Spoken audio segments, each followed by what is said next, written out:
welcome to Becky Left Gentry. I'm so glad to finally be crushing on you. Oh, thanks for having me. I've had so many people recommend you, and I was like, I know who she is, and I'm so glad I reached out, and then we had such a fun photo shoot in your gorgeous, gorgeous salon here. So let's start from the beginning. Where did you grow up, and what brought you to Houston? So I grew up in Friendswood, Texas, just about 30 miles south of Houston, downtown Houston. I started doing makeup when I was 18 at the cosmetic counter while I was going to college. Then I found out Neiman's paid for part of my college, so then I moved out here to finish up my college degree there and did makeup there for about 3 or 4 years after I graduated. So that's actually brought me into Houston. I couldn't stand the drive back and forth. What made you be attracted to makeup at such a young age? Well, it's funny because I grew up as a tomboy, so I was not attracted to makeup at all when I was little. My mom couldn't even get me to wear clothing from the girls' department. I would only wear boys' clothes, Z Cavaricci's and Massimo shirts. And when I turned 14, she put me in Page Park's modeling school. So a part of that, on the 13th week, we had a makeup course. And I'd always been an artist. I'd always painted and was drawing and ceramics and jewelry making and all those fun things. So I felt like it just applied all of my knowledge of art, but to a human's face. Right. And I loved the way it made me feel pretty for the first time. So I was always very insecure, again, being a tomboy. And then around that age, you start, you know, getting hormonal and start liking boys, but you're like, I am one of the boys, so this is weird for me. So maybe I need some lipstick. Exactly. So I started wearing makeup, and for the first time in my life, I actually felt pretty. I could cover up all my insecurities and feel really great about myself. How did you get from there to this beautiful salon that you own? Well, fast forward 22 years after that makeup class, I knew that I had outgrown the spot that I was in. I was working from my home. We had a 4-story, one of those really tall, skinny townhomes, walking up and down, and we had ran out of space on the bottom floor. We were moving into the second floor. I was, you know, growing into my bedroom. It was just taking over, and then we had a warehouse that we couldn't even close the shutter to. We were having to like take and pull down. Yeah. And so I was looking for a commercial building between 610 and Shepherd, south of Allen Parkway, north of 59, and I couldn't find anything that was like less than $2 million. Wow. My fiance said, let me just expand your search criteria on LoopNet. He expanded it one corner over and found this place. It had just been listed 2 or 3 hours before. It had a billboard. He goes, this one has a billboard. And it's a lot less than what you've been looking at. Let's just go look at it. So we drove over and I put in an offer right away. I love this location. It's fantastic. And it was nice for us because it was 2 stories. A lot of people don't know when they drive up that it's a 2-story building. It has a basement, one of the only ones in Houston. But it was nice because I can warehouse downstairs and have my retail upstairs. So it's an income-producing warehouse. That's fantastic. So I asked a lot of my female crushes to give us their beauty tips, but I'm really going to ask you that question. So for the ladies out there who should all come to your salon personally, what are just 3 of your favorite little makeup or face tricks? Okay, so one thing I'm really big on, one thing I feel like women don't do enough of, it's exfoliation. They buy an exfoliator, they put it under the sink, and they forget it exists. Put it in your shower so you're looking at it every single day. And find a scrub that isn't so abrasive, so it's not like you're bulldozing so many layers off and making you hypersensitive to the sun. It's best to use a lighter scrub and think of it like brushing your teeth, and thinking of the heavy stuff like a microderm for going to the dentist once every 6 months. You can do it once a month, you can do it once every 6 months, but just do a daily exfoliation. As soon as the skin dies, polish it off. That'll give you more of a dewy glow, which goes into my next beauty tip, is dewy glowing skin like you have. That is going to equate to more youth. Anytime that you look dry, and I don't like to bash other brands, but some brands are all about the matte makeup. I know MAC was like that when I worked for them. Estee Lauder has the double wear. It's just something that's evolving and changing all the time, and people want skin to look like skin. So I love that dewy glow that you get. I do too, I love it. Because it makes you put oil over your face, essential oils if you want. Use a nice hydrator. Hyaluronic acid is really a big thing that people are putting in their moisturizers now. But I love to see skin that looks like skin, not dry, matte, and cakey.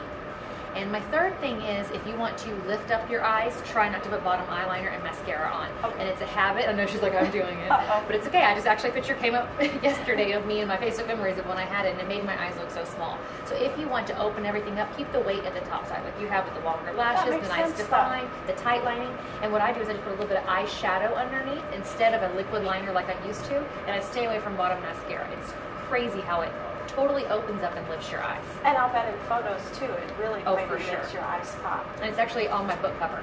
So on one side I show mascara and eyeliner, and on the other side I show just a light, kind of like a platinum or bronze color shadow, and it looks like my eyes are lopsided. It literally makes your eye look like you have a tight ponytail in. I'm going to look at that. What's the name of your book, and where can people get it? It is called Hooker to Looker. We're actually sold out right now, but it's available on my website and Amazon. Okay, that's fantastic.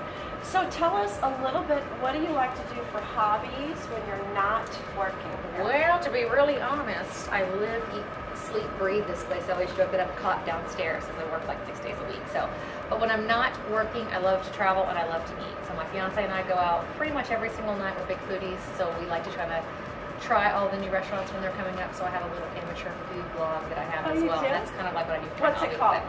Jentry Eats Shit. Got that, everybody? That's good. Can't forget that one.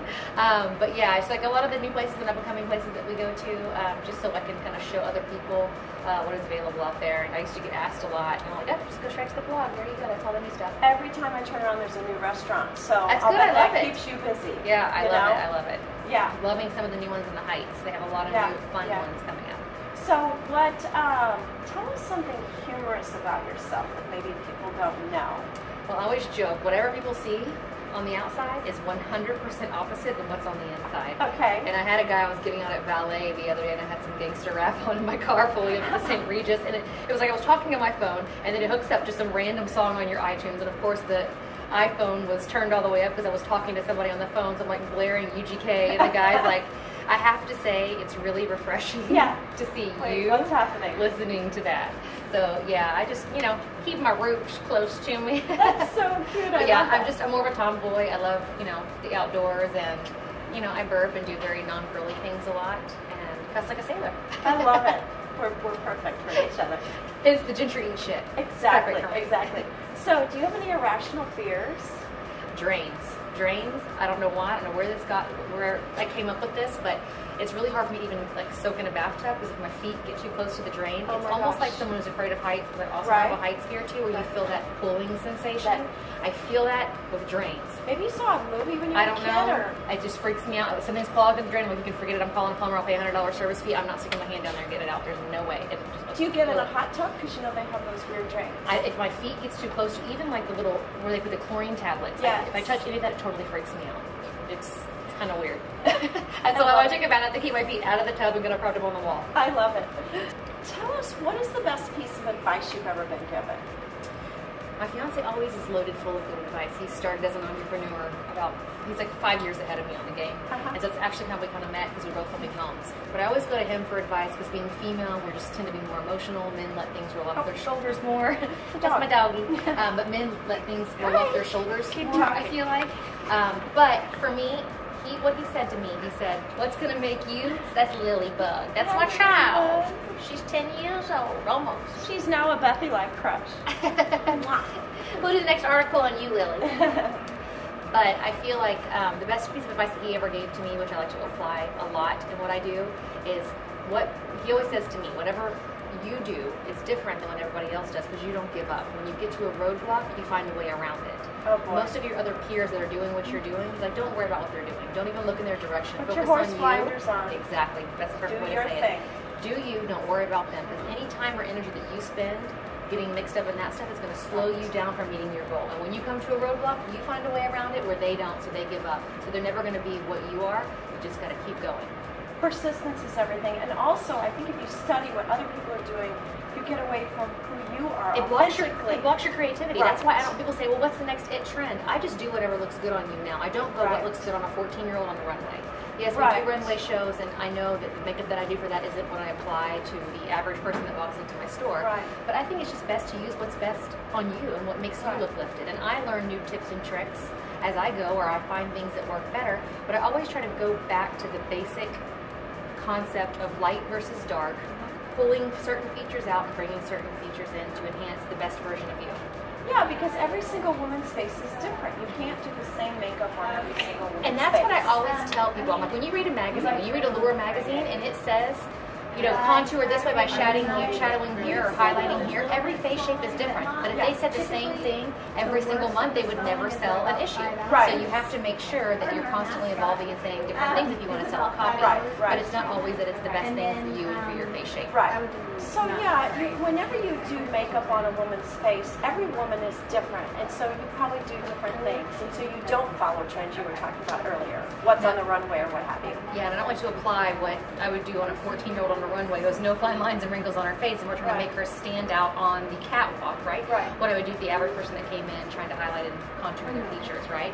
So I always say every magazine has to do something different every single month, but they'd never sell a copy. Do the same thing every single month that was like proven and true, and people get bored and you'd be over it and you wouldn't want to look at it anymore. But to keep you stimulated, they want to constantly be evolving and saying different things that don't necessarily apply to you. Right.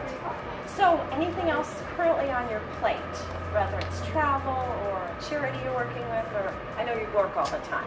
No, just trying to do the baby making process, which is something I put off a little bit longer than I probably should have, but I was waiting for the right time, and I wanted to grow my business, so my fiance and I are starting that journey, so we're doing IVF. That is excellent, and I know a lot of women have a lot of success with that. Yep, that's 7 babies in the freezer so far, so we'll see. I told them I'm not stopping until we have all of those out of the freezer. Oh, that's just the cutest thing I've ever heard. Well, thank you so much for today. I want to end on such a positive note as that. And I look forward to you being a mother very, very soon. Thank you so much for having me.